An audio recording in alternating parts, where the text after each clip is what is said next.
Feinstein was sworn in as the mayor of San Francisco, the first woman to hold the city's highest office. It was the result of tragedy.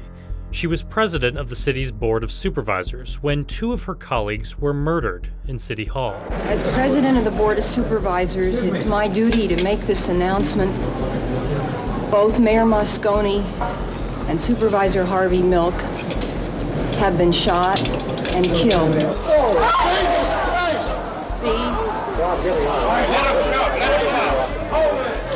The suspect is Supervisor Dianne White. Dan White had recently resigned from the board, but then changed his mind. A lot of his constituents have asked him to reconsider. Mayor Moscone refused to reinstate him. Witnesses say after killing the mayor, White ran down the hall and fired 3 shots at Milk, killing him.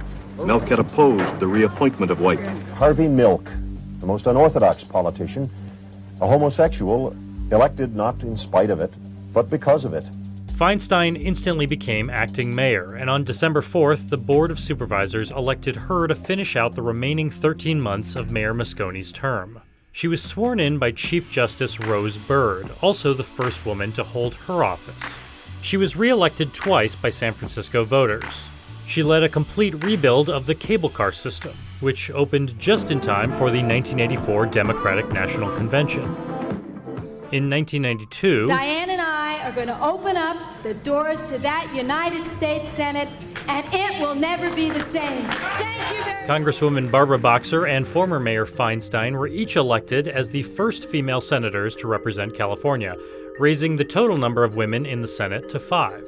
Being a woman in our society, even today, is difficult.